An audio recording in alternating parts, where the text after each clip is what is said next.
Before the Earth had oceans, before the sun had risen, before time had meaning to anything conscious, the universe was already telling stories. In the cold, silent dark, clouds of gas began to swirl, not randomly, but patiently. Something was waiting to begin. This is not a story of gods or myths. This is the story of stars, real ones, born in darkness, dying in brilliance, and leaving behind the seeds of everything we know.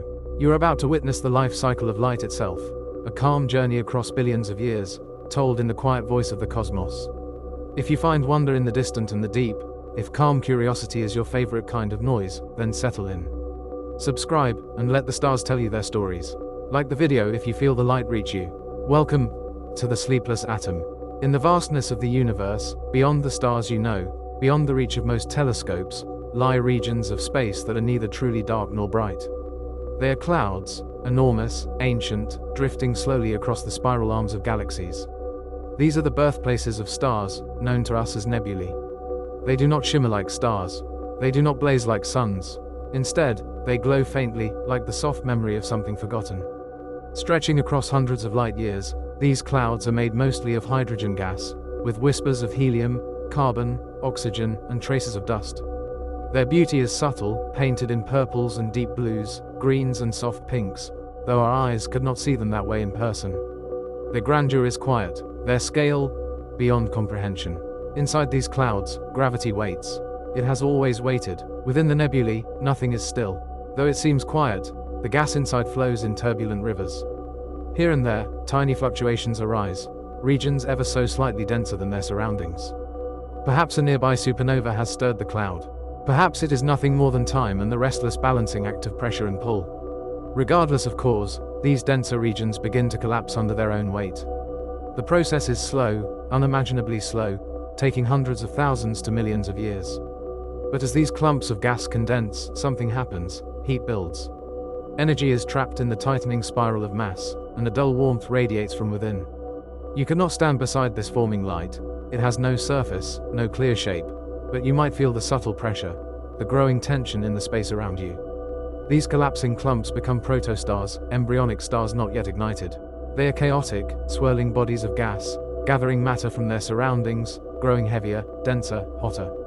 They spin. As they contract, their spin accelerates, just as an ice skater pulls in their arms and turns faster. The protostar flattens into a disk, feeding itself from the material swirling around it. The gas near the center becomes increasingly compressed, forced inward by the ever-growing weight above. Then, at the heart of this collapse, deep in the hidden core, temperatures climb. Millions of degrees, then tens of millions. At roughly 10 million Kelvin, something extraordinary happens, so sudden and fundamental that it changes everything that comes after. Protons begin to fuse. Hydrogen atoms collide with such force that they merge into helium. This process, known as nuclear fusion, releases enormous amounts of energy. Photons, packets of light, burst outward from the core. The protostar, until now powered only by gravitational collapse, has become a self-sustaining engine of light.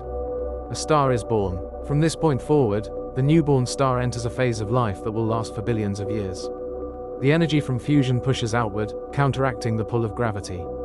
The two forces, one collapsing, one expanding, achieve a delicate balance. This equilibrium stabilizes the star. It no longer shrinks, no longer grows. It simply shines. It enters the main sequence. The appearance of the star now depends largely on its mass. A star with just a fraction of the sun's mass might burn a dull red, its light faint and cool, its life destined to span trillions of years.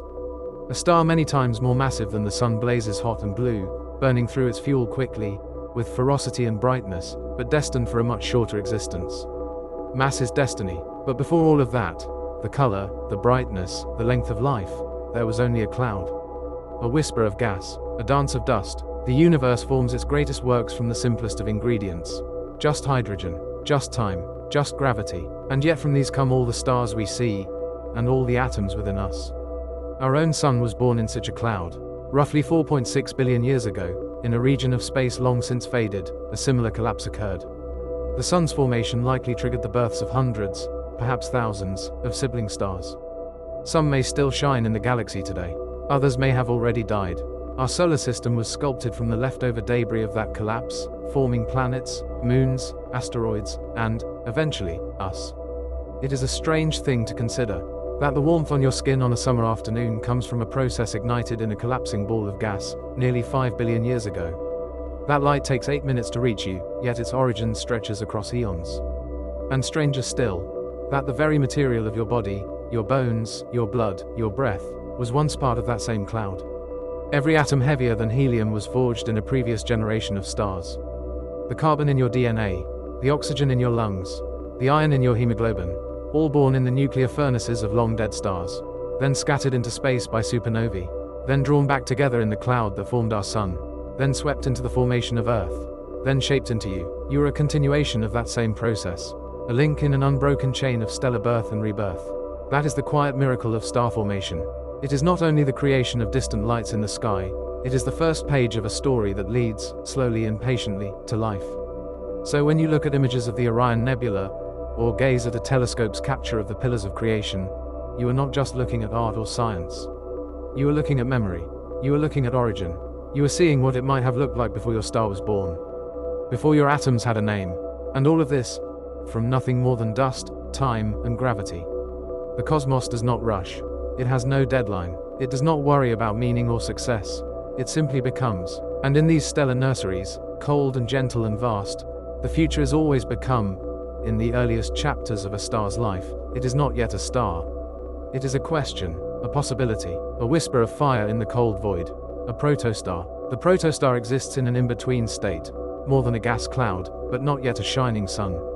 It is a sphere of collapsing material, drawn in by gravity, not yet sustained by fusion. A womb of potential. In this strange state, the forces at play are primal and elegant: pressure, heat, collapse, rotation. Protostars form deep within the densest pockets of molecular clouds.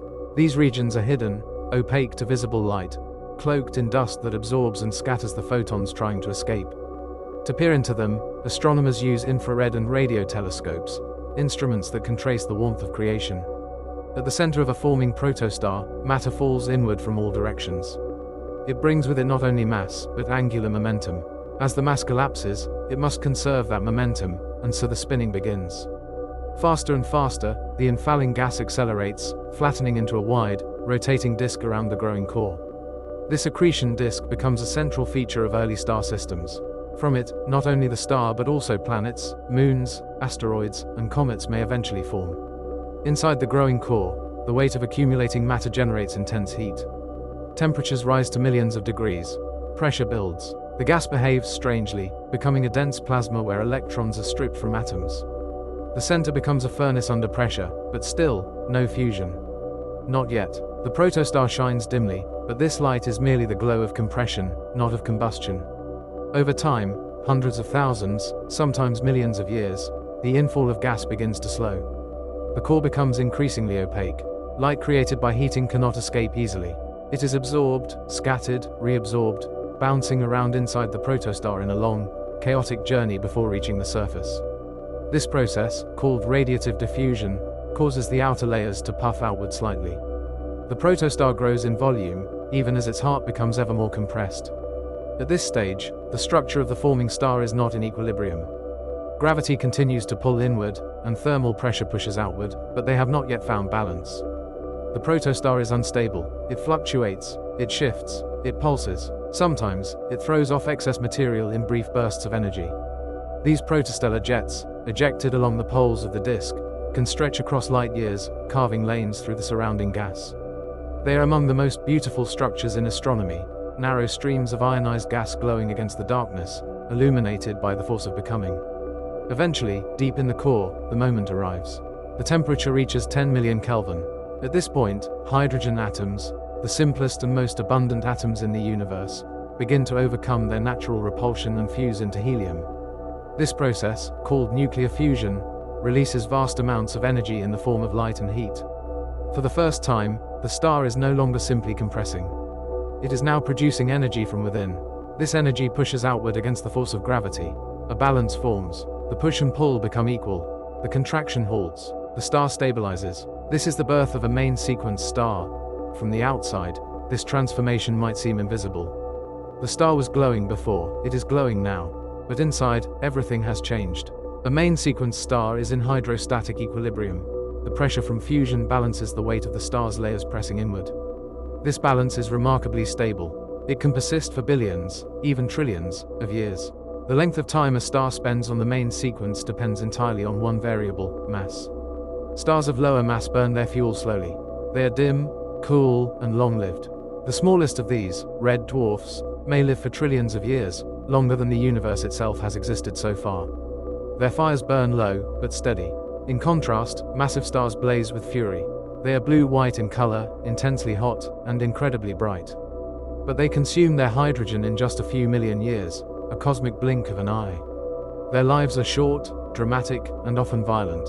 Our own sun sits comfortably in between.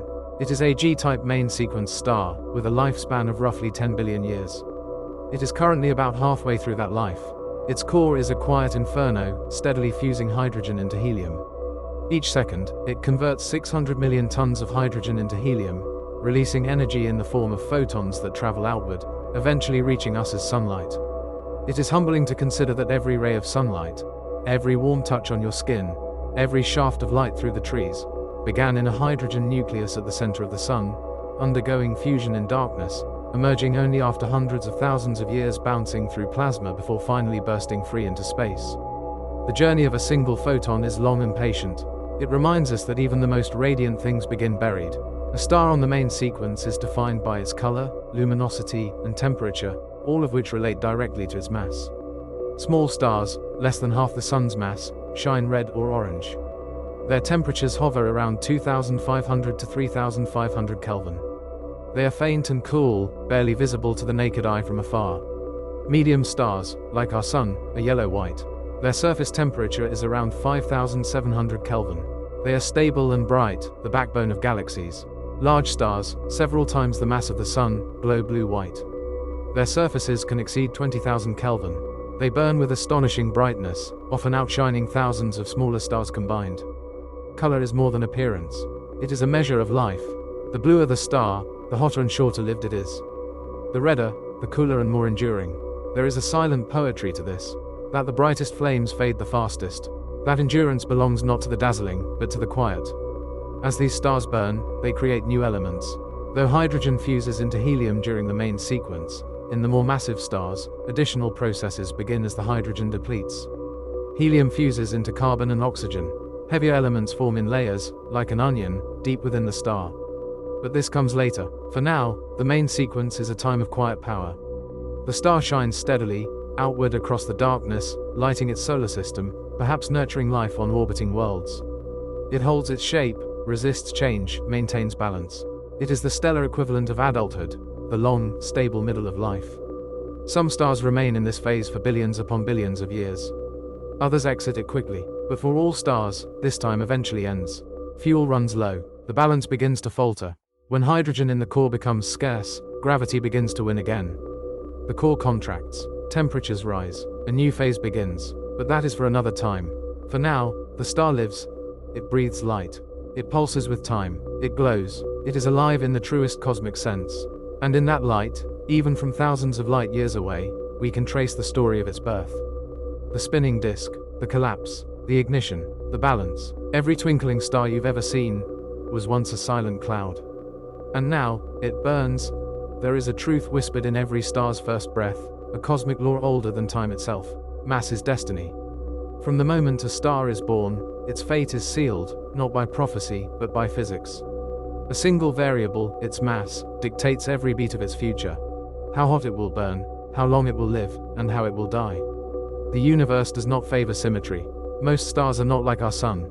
In fact, the vast majority, perhaps over 70% of all stars in the Milky Way, are what we call red dwarfs, small, dim, and long-lived. These stars, with masses as little as 1/10 that of the sun, are the silent majority. They fill the galaxy with quiet endurance, their dim light often invisible without telescopes, but their presence felt in sheer numbers. Red dwarfs burn their fuel slowly. So slowly, in fact, that not a single red dwarf has yet died of old age in the universe. The cosmos simply hasn't been around long enough. These stars are expected to live for trillions of years, thousands of times longer than our sun. When our solar system has long been reduced to drifting debris, red dwarfs will still be quietly fusing hydrogen, undisturbed in the shadows of the galaxy. What makes red dwarfs special is their efficiency. Unlike more massive stars, which burn hot and fast in their cores while leaving outer layers largely unused, red dwarfs mix their interiors through a process called convection. Hot material rises, cool material sinks. This circulation allows the star to burn nearly all its hydrogen fuel, maximizing its lifespan. If the sun is a roaring fireplace, a red dwarf is a slow-burning ember, small, steady, and nearly eternal. But even among red dwarfs, life is not always gentle. Some exhibit stellar flares many times more powerful than those of our Sun. For example, the star Proxima Centauri, the closest star to Earth after the Sun, frequently unleashes flares intense enough to strip the atmospheres of nearby planets. The universe, it seems, always finds a way to remind us that even quiet things carry power. At the other extreme lie the giants. Blue-white, massive, radiant. Stars born with more than 8 times the Sun's mass live lives of breathtaking intensity. They shine with such brilliance that, from across vast distances, they outshine entire regions of space. But this radiance comes at a cost. Massive stars burn through their hydrogen quickly. Their cores are like blast furnaces, temperatures soaring above 40 million Kelvin. Their immense gravity compresses the core to such a degree that fusion proceeds at a breakneck pace, generating light and heat at volumes far beyond smaller stars. But this rapid consumption means that their lives are tragically short. Where a red dwarf may live for trillions of years, and our Sun for 10 billion, a massive star may only survive for a few million years before reaching the end of its life. In cosmic terms, it is a brief, brilliant flash, a firework in the darkness. The end for such stars is dramatic, and we will return to it in time. For now, what matters is this. The more mass a star is born with, the faster it races toward its death. This mass-luminosity relationship is so fundamental that it forms the basis for the famous Hertzsprung-Russell diagram, a chart that maps stars by their brightness and surface temperature. This diagram, developed independently by Ejnar Hertzsprung and Henry Norris Russell in the early 20th century, revealed a deep order in the seeming chaos of stellar diversity. Most stars fall along a band called the main sequence, where a star's temperature and luminosity are dictated almost entirely by its mass. But the diagram also shows where stars go when they evolve, how they swell into red giants, or contract into white dwarfs, or explode into even more exotic remnants. Let us return to our Sun for a moment. The Sun is considered an intermediate mass star, neither red dwarf nor blue giant. It sits comfortably in the middle, burning its fuel at a moderate rate. At around 4.6 billion years old, it is middle-aged by stellar standards. It has maintained stability for most of its life, and will continue to do so for another 4 to 5 billion years. But even this gentle life will change. When the hydrogen in the Sun's core is depleted, it will begin to burn helium in a new series of nuclear reactions. This will cause the core to contract and the outer layers to expand, turning the Sun into a red giant. Its diameter will swell, possibly engulfing Mercury and Venus, and perhaps Earth itself. The surface will cool, giving the star a reddish hue, but its total luminosity will rise dramatically. It will become unstable, shedding its outer layers in waves, until all that remains is the dense, hot core, a white dwarf. But more on that later. What matters now is this. Even slight differences in mass create profoundly different lives. Consider a star just slightly more massive than the Sun, perhaps 1.5 times its mass.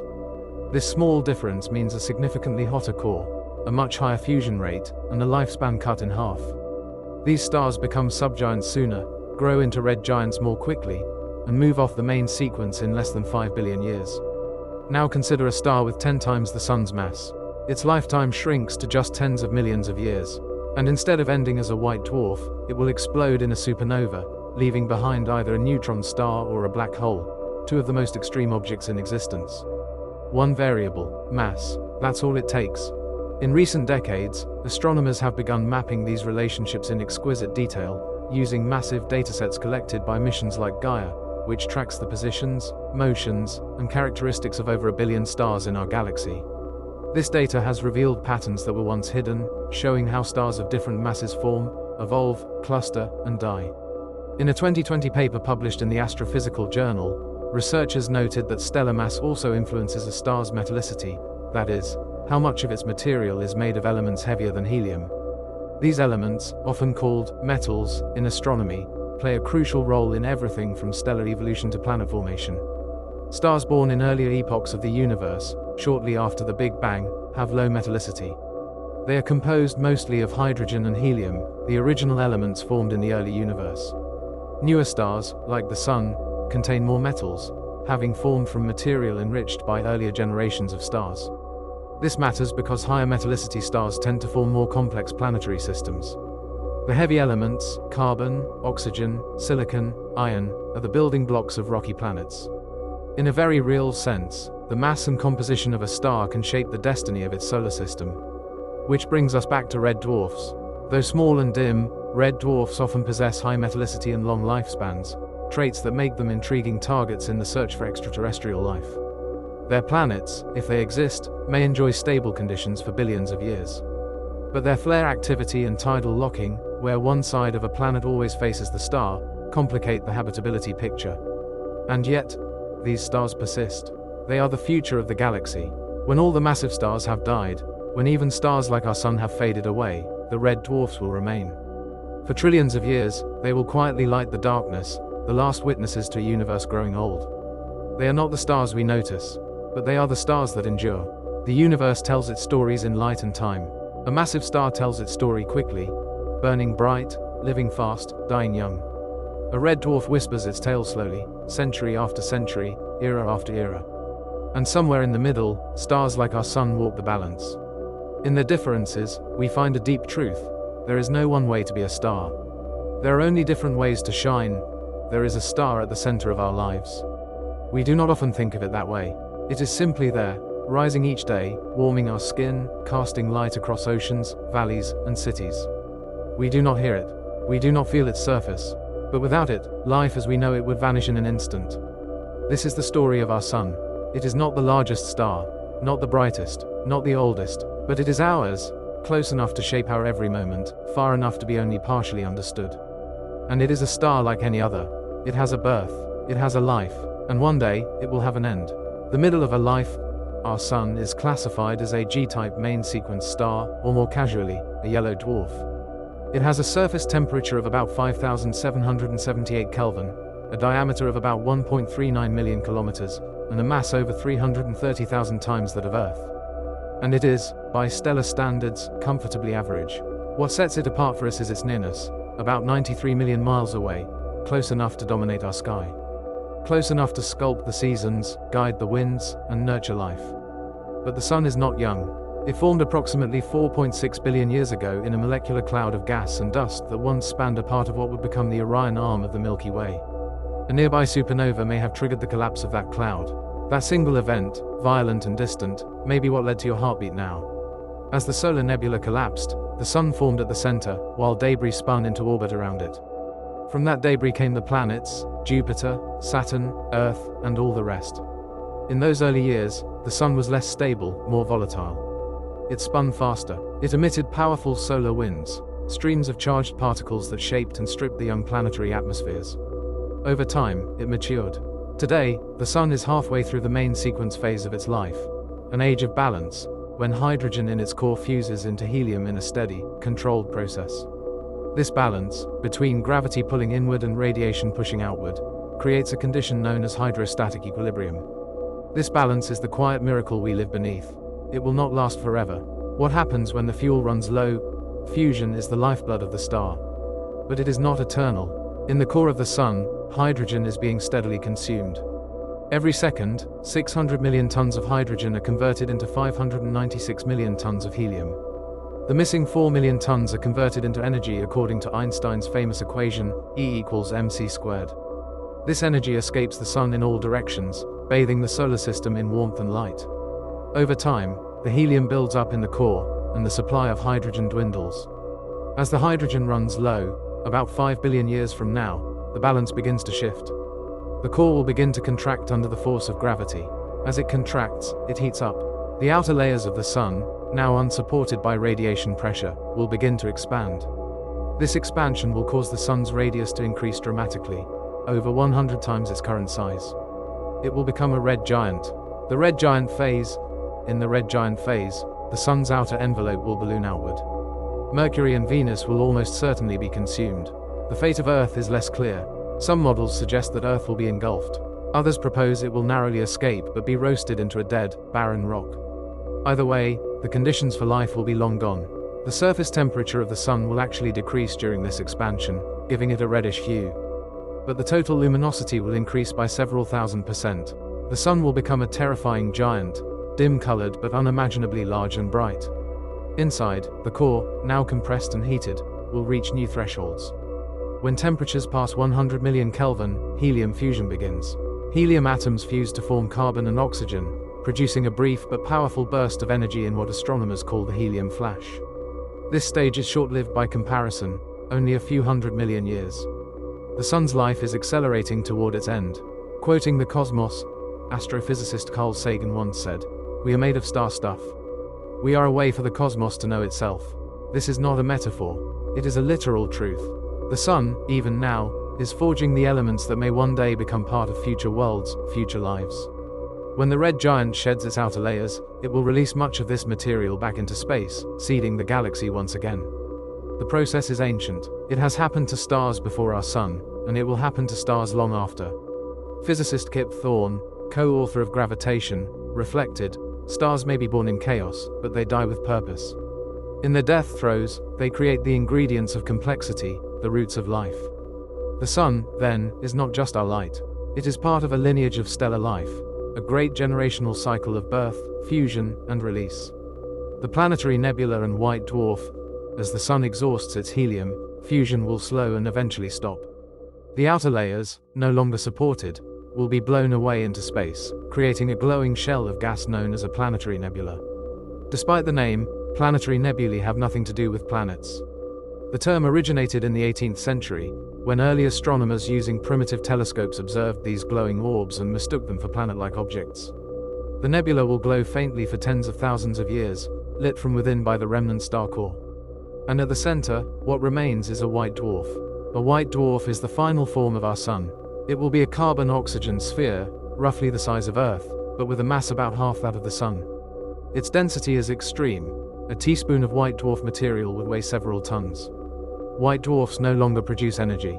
They simply cool over trillions of years, radiating away their remaining heat until they fade into invisibility, a hypothetical black dwarf, which does not yet exist in the universe because the cosmos is not old enough. A solar legacy, we often think of the sun as eternal, but its life is a story like any other, with a beginning, a middle, and an end. What makes it poetic is how deeply that story is woven into ours. Our climate, biology, psychology, even our mythologies, all reflect the rhythms of the sun. Ancient cultures revered it as a god. Today, we know it as a reactor, but the ore remains. Without the sun, there would be no liquid water on Earth. No energy for plants to photosynthesize. No warmth. No orbit. No life. Everything that breathes, everything that moves, owes its existence to the steady fusion in the sun's core. Its death will mark the end of the solar system as we know it. The inner planets will be lost. The outer ones, Jupiter, Saturn, Uranus, Neptune, may drift away, slowly severed from their orbiting dance. And yet, from that end comes renewal. The elements released will enrich the interstellar medium. New stars will form, new systems, new planets, new chances for life. A personal sun, astronomer Cecilia Payne-Gaposchkin, the woman who first determined that stars are made mostly of hydrogen, once said, "The reward of the young scientist is the emotional thrill of being the first person in the history of the world to see something or to understand something." Nothing can compare with that. She was 25 years old when she discovered what the sun is truly made of. That thrill, that discovery, is part of what makes the story of our sun so compelling. It is not just an object. It is a mystery we have slowly unraveled. A companion whose fate is interwoven with our own. To understand the sun is to understand ourselves, where we came from, and where we are going. Its life is long, its power is vast, its fate is assured. It is burning for you, even now. We often picture stars as solitary creatures, drifting alone through the endless dark, shining quietly in isolation. But in truth, the universe has other ideas. The cosmos, as it turns out, favors company. More than half of all the stars in our galaxy are not solitary at all, but live in binary or multiple star systems. Two stars orbiting one another, or three, sometimes four. These are not rare exceptions, but the rule, an ancient choreography of celestial companionship. From a distance, they may look like a single point of light. But up close, their orbits tell a more complex story, an eternal dance of gravity, mass, and time. This is the world of binary stars, and it is stranger than you might think. The origins of stellar pairs. Stars are born in clouds of gas, and where one star forms, others often follow. Gravity does not work in perfect isolation. Turbulence in the gas, density fluctuations, and angular momentum all contribute to the likelihood that a collapsing region will fragment, not into one protostar, but into two or more. In some cases, the two protostars form so close together that they remain gravitationally bound for their entire lives. In others, they may drift apart over millions of years, separated by tidal forces, nearby stars, or chaotic orbital disruptions. But when they remain together, they form a binary star system, two stars locked in mutual orbit around a common center of mass. Some orbit so closely that their outer atmospheres touch. Others are separated by hundreds of astronomical units, so far apart that they complete an orbit only once every few thousand years. These variations give rise to a dizzying array of binary types. Visual binaries, systems we can directly observe as two distinct stars. Eclipsing binaries, systems where one star periodically passes in front of the other, causing dips in brightness we can measure from Earth. Spectroscopic binaries, systems too close to distinguish visually, but whose presence is revealed by Doppler shifts in their spectral lines. Contact binaries, where the stars are so close they share a common envelope of gas. The diversity of these systems makes them invaluable to astronomy. In fact, many of our most accurate measurements of stellar mass and size come from the study of binary systems. As physicist Subrahmanyan Chandrasekhar wrote in 1939, the double star is the celestial laboratory in which the fundamental properties of stars are most clearly revealed. It is in these strange partnerships that stars begin to show not only their individual traits, but how they affect and transform one another. When stars begin to interact, in single stars, evolution is often a solitary journey. But in binaries, that evolution becomes deeply intertwined. As one star evolves, expanding into a red giant, for instance, it may spill material onto its companion. Mass transfer between stars can radically alter their fates. Imagine two stars, one slightly more massive than the other. Because of its mass, it evolves faster, leaves the main sequence first, and begins to expand. As it grows, it may exceed its Roche lobe, an invisible boundary around each star that defines the region of space where its gravity dominates. Once this boundary is breached, gas from the outer layers of the giant star begins to fall toward its companion, creating a mass transfer stream that can form an accretion disk around the receiving star. This exchange is not always peaceful. It can lead to increased fusion, swelling, flares, and instability. In extreme cases, it can trigger novae, sudden, dramatic outbursts of energy as new fusion is reignited in the accumulated matter. Or, in even more dramatic cases, the interaction can lead to a Type Ia supernova, a cataclysmic explosion we'll explore more deeply in Part 2. What matters here is this. In binaries, stars do not merely coexist. They interfere, influence, and sometimes consume one another. Symbiotic stars and cannibalism. Among the most fascinating binary systems are those known as symbiotic stars, pairings where one star is typically a red giant and the other a white dwarf. The red giant's winds, rich in material, are slowly accreted by the white dwarf, forming a glowing halo of interaction. These systems are deeply unstable. As the white dwarf gathers more material, it may reignite fusion on its surface, causing unpredictable flashes and changes in brightness. Some of these systems, such as RS Ophiuchi, have erupted multiple times over the course of human history, visible to the naked eye for weeks at a time. In rare cases, one star may grow so large and close that it essentially devours its companion, transforming a binary into a single object once again, with a complex and layered internal structure. It is here, in these violent exchanges, that we glimpse the more unpredictable side of stellar life. A star's fate may be determined not just by its own mass and age, but by the presence of another. The beauty of mutual orbits. Yet not all binaries are violent. Many spend billions of years in gravitational harmony, orbiting quietly and elegantly without interference. Consider Alpha Centauri, our nearest stellar neighbor. It is not one star, but three. Alpha Centauri A, Alpha Centauri B, and a distant companion, Proxima Centauri, orbiting much farther out. The two main stars, Alpha Centauri A and B, orbit each other every 80 years in a nearly circular path. Both are similar to our Sun in mass and temperature. Despite their age and proximity, they have managed to avoid catastrophic interaction. Theirs is a dance of deep, ancient balance. Astronomer Sarah Ballard, reflecting on binary systems, once said, "The gravity between two stars in orbit is not just a force. It's a conversation, subtle, enduring, and written in motion." There is something poetic in the idea of stars speaking to each other in ellipses, keeping time with gravity, measuring eternity in graceful revolutions. Triple systems and the complex web. beyond binaries lie even more intricate structures, triple star systems, quadruples, and beyond. In some cases, these are hierarchical. 2 stars orbit one another closely, while a third orbits at a much greater distance. In others, the system is chaotic, with gravitational dynamics so complex that orbits can change drastically over time.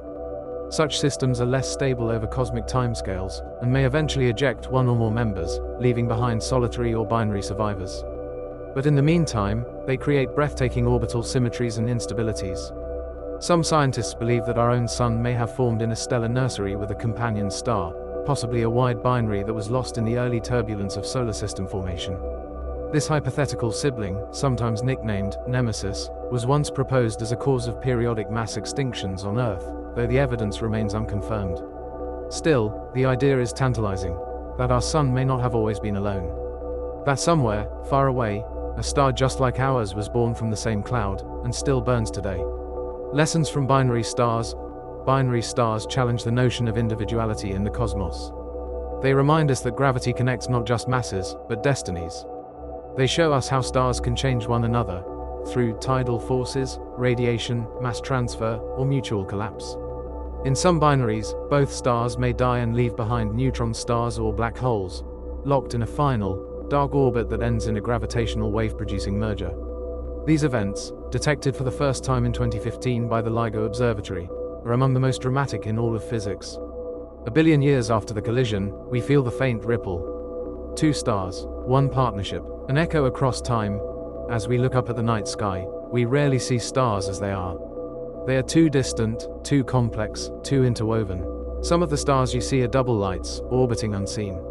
Some have already died, their light still crossing the gap. Some are part of vast systems, multiple stars nested together. But the lesson remains: stars are not alone, and neither, perhaps, are we. Though we often think of stars as solitary travelers, scattered across the black, many are born in crowds. Not just as binaries or trios, but in great swarms. They begin together, siblings in a cosmic nursery, cradled in the folds of a collapsing molecular cloud. Hundreds, thousands, sometimes millions of stars, formed from the same gas, at the same time, in the same place. These are star clusters, the earliest form of stellar community. There is beauty in this unity, for in these clustered beginnings, we glimpse the structure behind the stars, a rhythm, a pattern, a deeper choreography. The birthplace of clusters. When a molecular cloud collapses, it rarely gives birth to just one star. Instead, the collapse fragments the cloud into knots and filaments.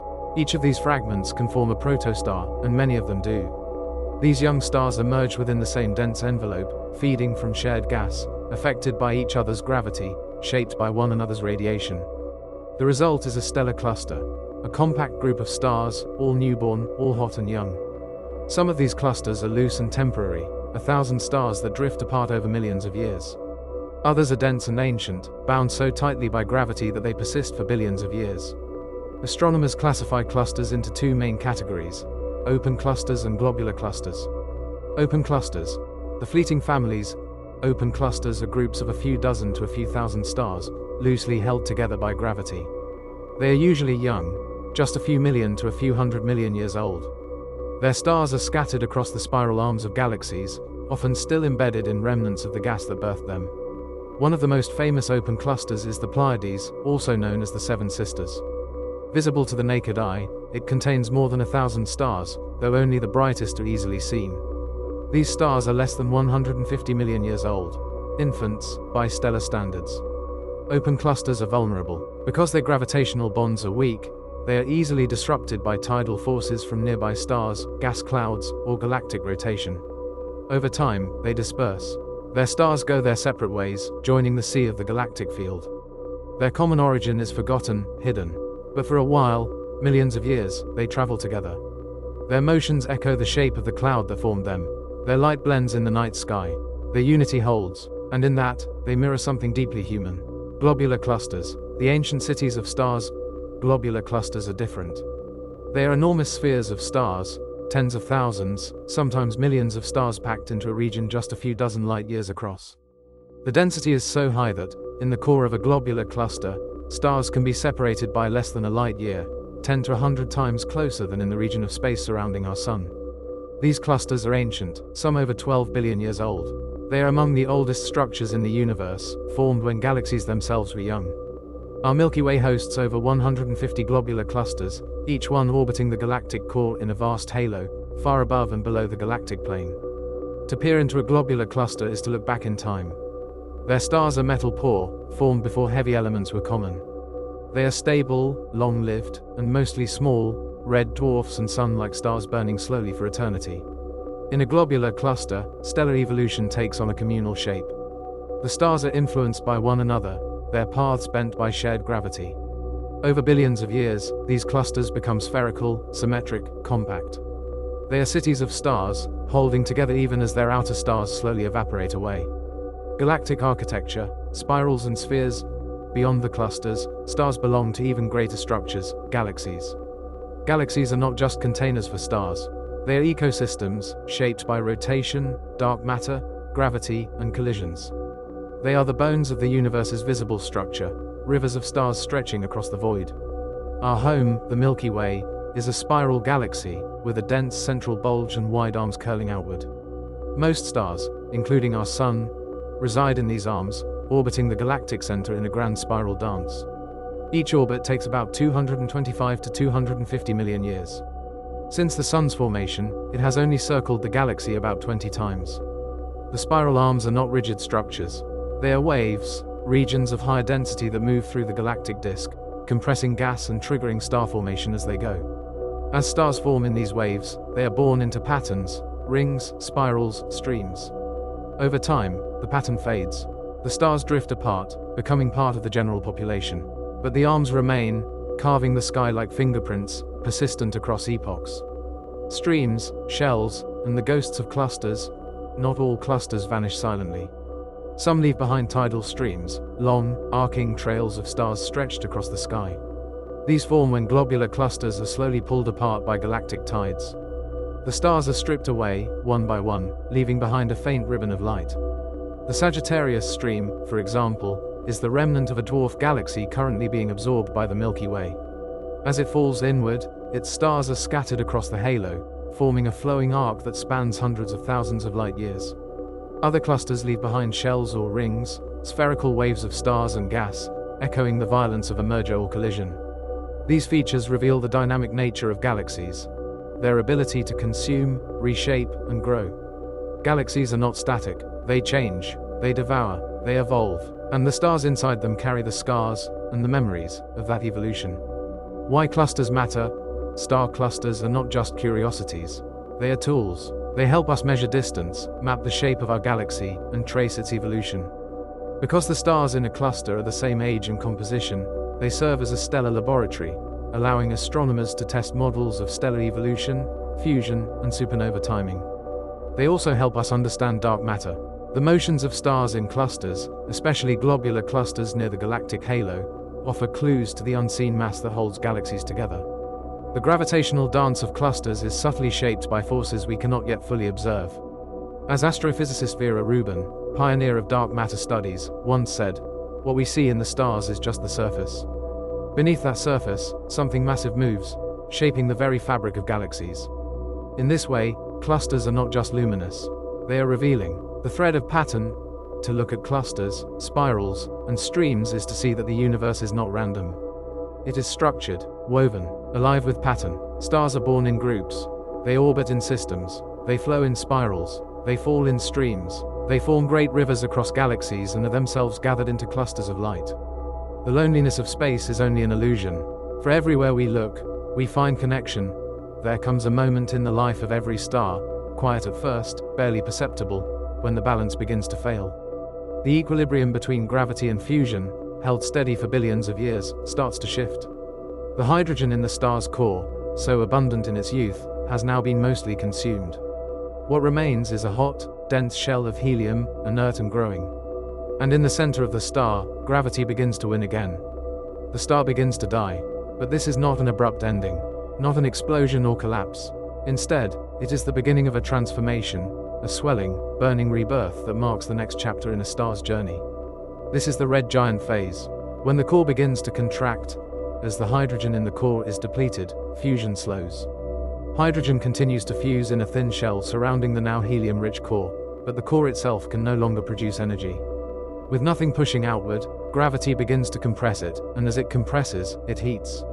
The heat in turn increases the rate of fusion in the surrounding hydrogen shell, which produces more energy.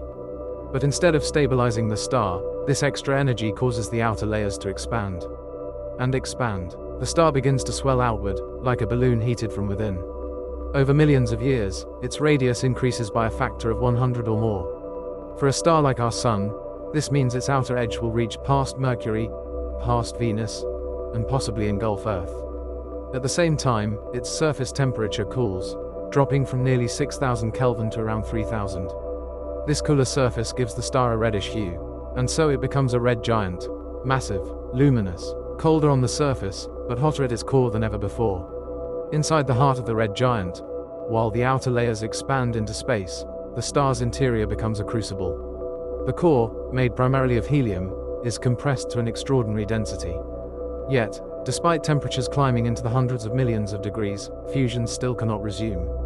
Why? Because the electrons within the core are degenerate, a quantum mechanical term describing a state of matter where the pressure-resisting gravity no longer depends on temperature, but on the principles of the Pauli exclusion.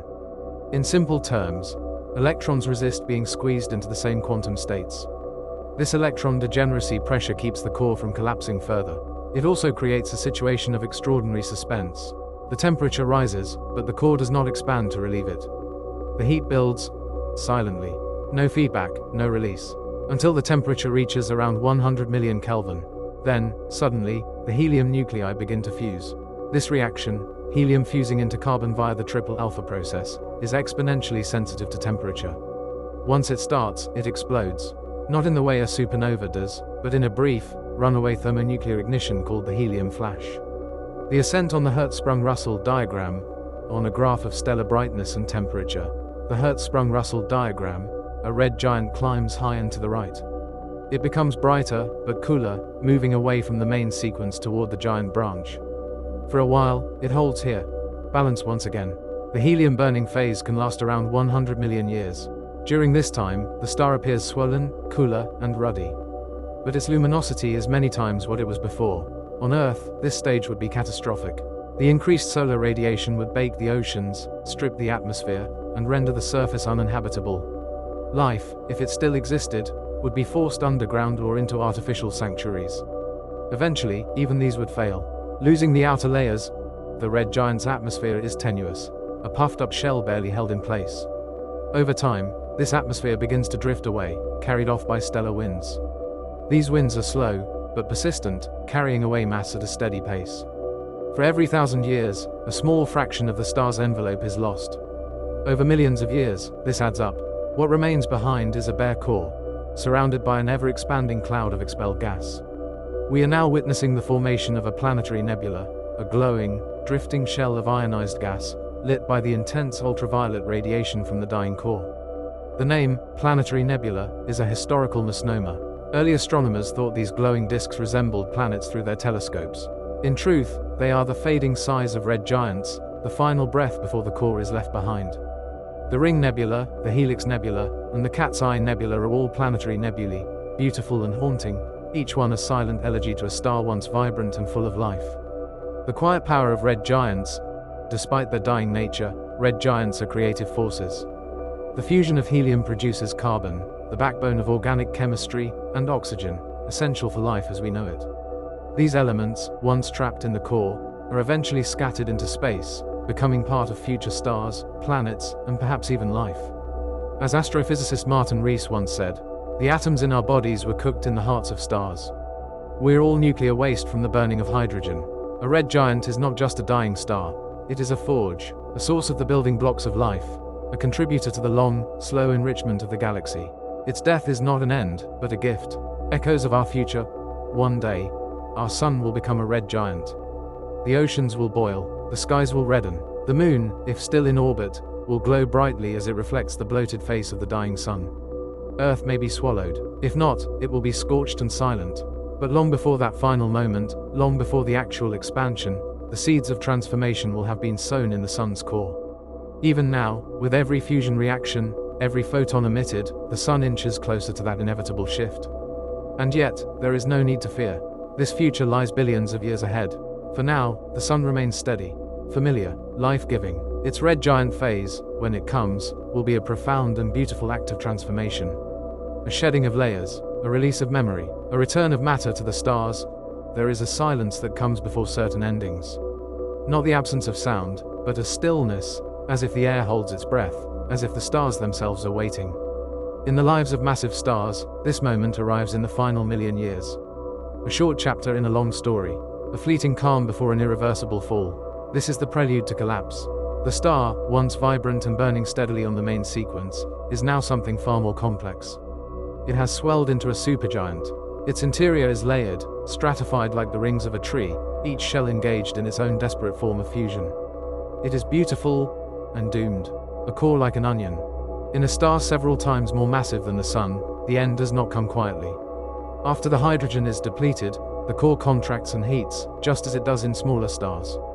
But the sheer mass of these giants allows something more to happen. Fusion continues, moving beyond helium to heavier elements. Helium fuses into carbon and oxygen, then carbon into neon, sodium, and magnesium, then neon into oxygen, oxygen into silicon, silicon into iron. Each of these fusion stages occurs in a concentric shell within the star, like nested spheres. The star now resembles a cosmic Russian doll. Layers of burning material, each feeding off the ash of the one below it. And as each new fuel source ignites, the time it takes to burn grows shorter. Hydrogen fusion lasted for millions of years. Helium, only hundreds of thousands. Carbon, perhaps a few hundred years. Neon, months. Oxygen, weeks. Silicon, days. Each fusion cycle becomes more intense, more unstable, more hurried. Until at last, the core is iron. What the star looks like outside, the star is immense. Its radius may span the orbit of Jupiter. Its outer layers are red and swollen, cooler than in its youth. To an observer, it might appear stable. It glows with deep, warm light. It pulses faintly, casting shadows across its planetary system. There may still be planets orbiting this dying giant, scorched, gas-stripped, or frozen. Moons that once held oceans now reduced to cracked plains of ice. The solar wind, now stronger than ever, blasts material into space, forming glowing arcs and clouds. These outer layers, however, are irrelevant to the final act. The drama is in the core. To the star's outer self, the coming collapse will be instantaneous. The fragility of balance, it's easy to think of stars as invincible. They are so large, so radiant, so ancient, but their balance is fragile. A star exists by constantly fending off collapse. Every second of its life is a fight between gravity and fusion, between contraction and radiation, between inward and outward, and in the end, gravity always wins. Once fusion stops, the fight is over. The collapse begins. In less than a second, the iron core will implode. The electrons will be crushed into protons, forming neutrons and releasing a flood of neutrinos. The density will spike to levels found only in atomic nuclei. A shockwave will form. The outer layers will rush inward, and then rebound. But this is part 2. For now, we linger in the quiet before. Reflections before the fall. If you were to stand on a hypothetical world orbiting this dying star, the light would be strange. Not violent, not flickering, but heavy, tinted red, and distant. The surface gravity would be lower here, the solar wind stronger. The night sky might be lit with slow auroras. The system's outer planets might still glimmer faintly, witnesses to the star's last breath. The star, from a great distance, would look calm. Nothing on the outside reveals how close the core is to collapse.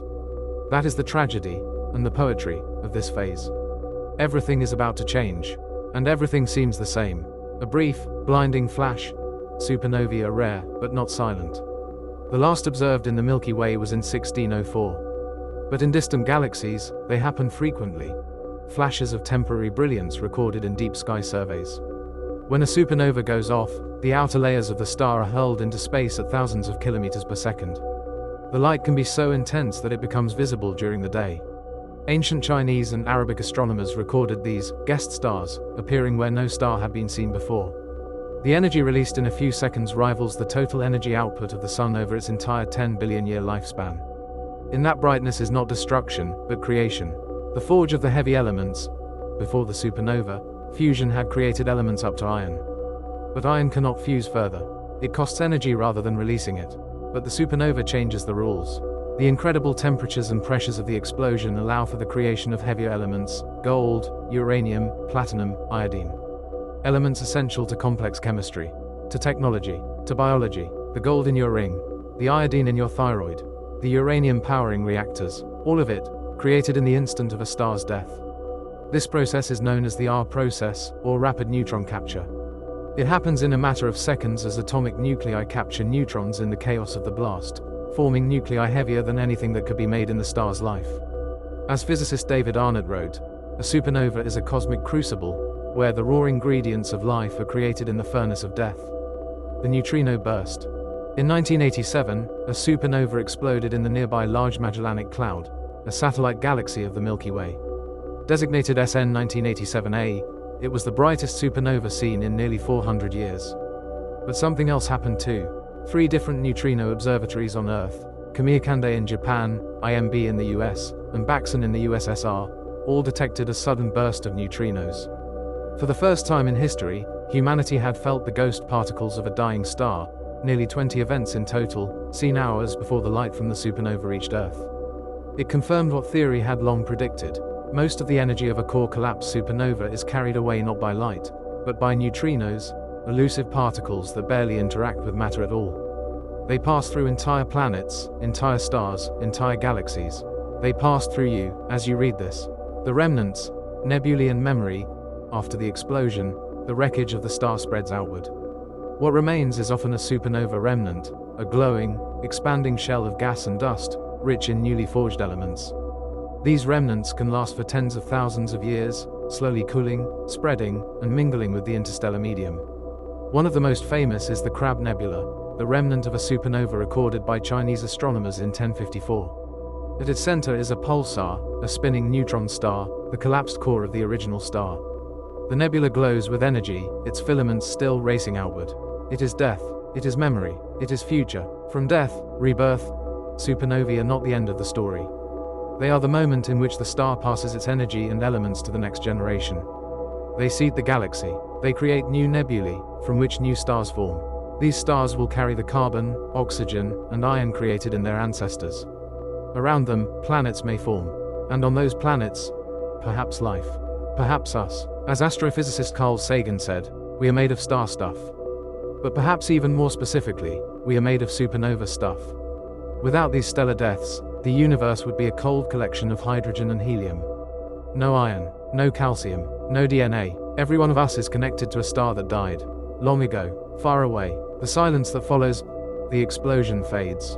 The light dims. And in the center of the wreckage, what remains is compact, strange, and extraordinarily dense. It might be a neutron star, or a black hole. It might spin. It might flash. It might collapse into silence so perfect that not even light can return. These are the paths we'll explore next. But for now, let us sit with this one truth. Even in death, a star gives. It gives light. It gives matter. It gives the conditions for new beginnings. From a distance, all seems still. The light from the supernova fades. The glowing gas disperses. And in the center, where once a fusion-powered star burned for millions of years, only silence remains.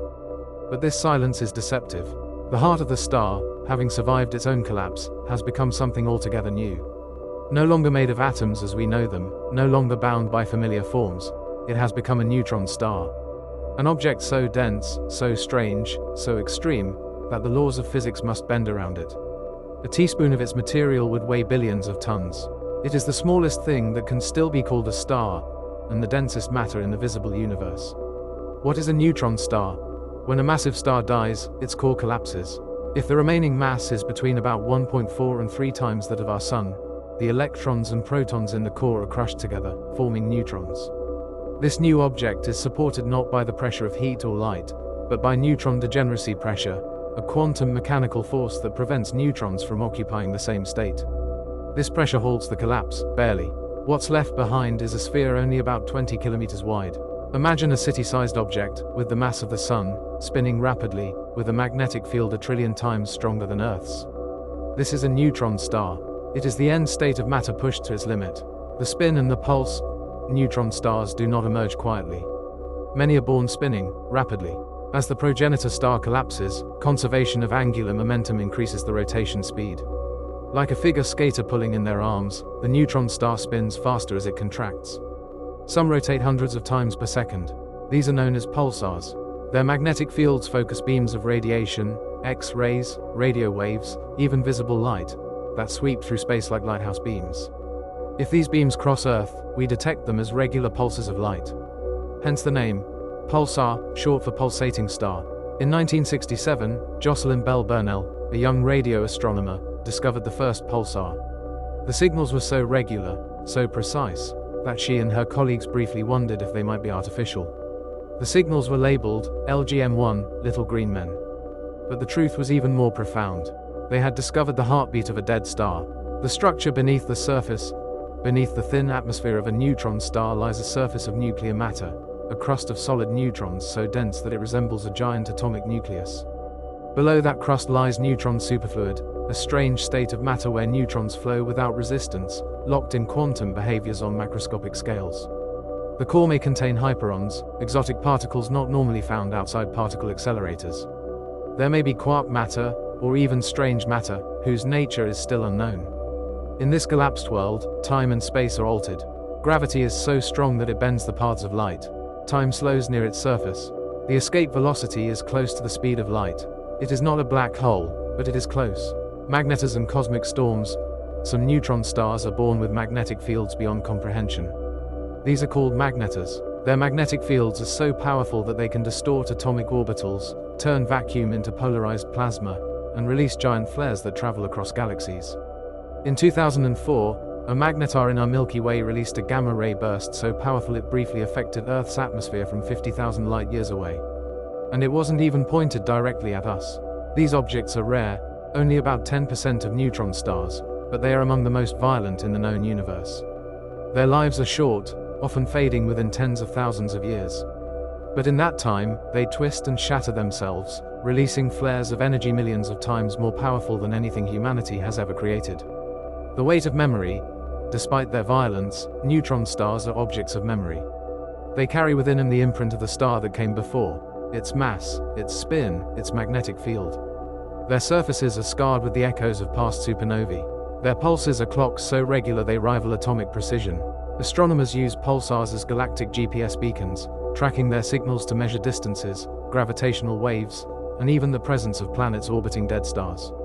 In 1992, the first confirmed exoplanets were discovered not around a living star, but a pulsar. Life, it seems, may even find a way near the dead. Binary systems and gravitational waves. Some neutron stars are not alone. When two neutron stars orbit each other, their dance is governed by extreme gravity. Over time, they spiral inward, radiating energy in the form of gravitational waves, ripples in the fabric of spacetime, first predicted by Einstein and directly detected in 2017. The merger of two neutron stars creates a kilonova, an event brighter than a supernova and rich in heavy element production.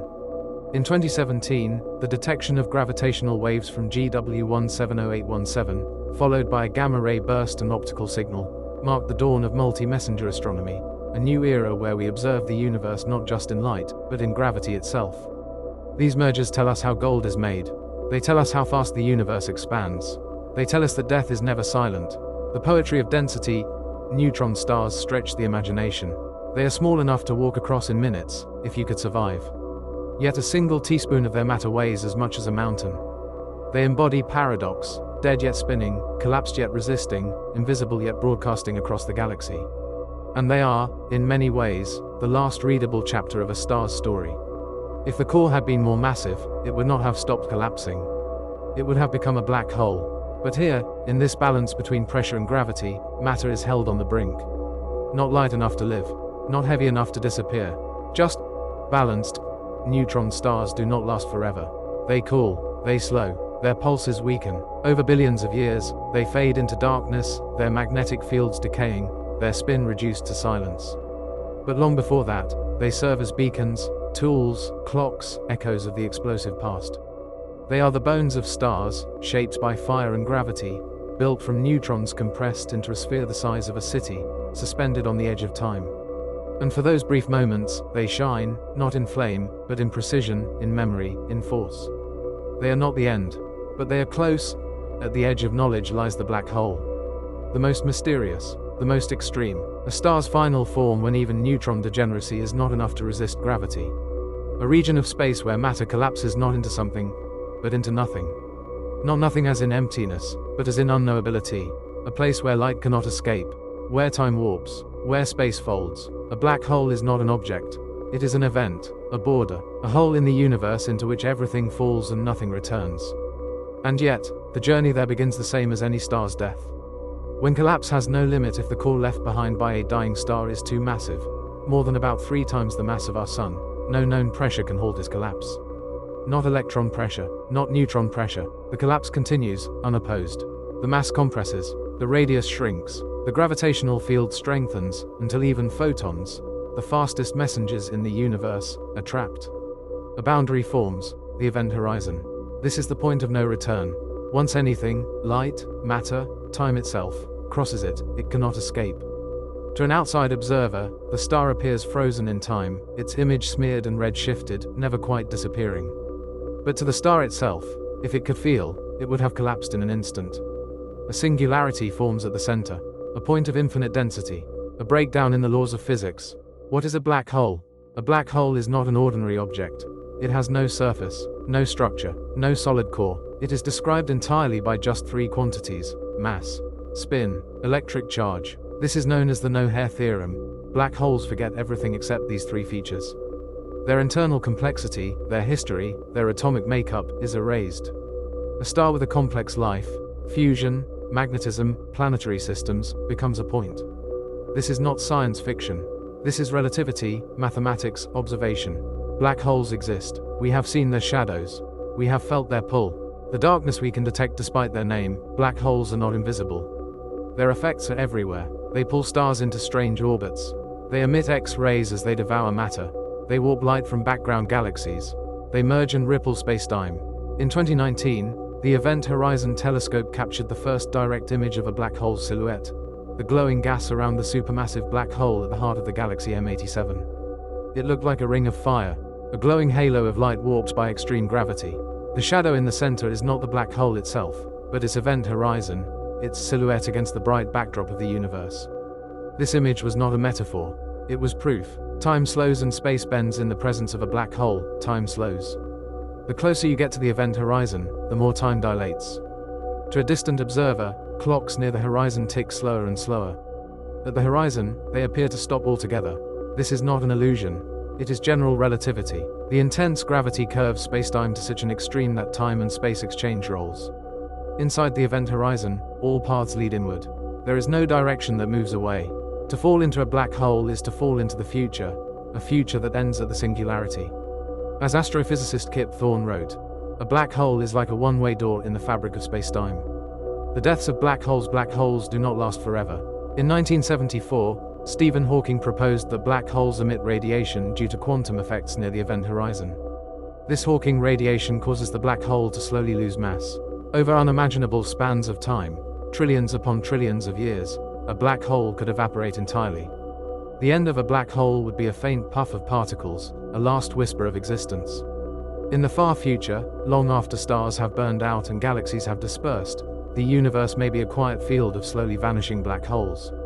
The final echo of creation. Supermassive black holes at the hearts of galaxies lie supermassive black holes, millions or billions of times more massive than the Sun. Their origin is still a mystery. Did they grow from smaller black holes? Were they born from collapsing gas in the early universe? What is known is that they shape galaxies. Their gravity controls star formation. Their jets and radiation sculpt galactic arms. They are both destroyers and sculptors. In the Milky Way, a supermassive black hole called Sagittarius A* lies dormant. It flickers occasionally, consuming a stray gas cloud or asteroid. But one day, it may awaken. The journey to the edge. Imagine approaching a black hole. From afar, you feel its pull. Your ship's orbit becomes elongated. Time begins to feel strange. The starlight behind it bends into arcs. Closer, you see the accretion disk, a swirling disk of plasma heated to millions of degrees, glowing brightly in X-rays. Then, the event horizon. If you were to cross it, you would not notice, at first. But soon, tidal forces would stretch you, not violently, but relentlessly. This is known as spaghettification, a poetic term for the differential pull between your feet and your head. You fall, you cannot stop, you become part of the singularity. Legacy and mystery. Black holes are the most extreme consequence of stellar death. They are not just curiosities. They are fundamental. They tell us about gravity, quantum mechanics, entropy, time.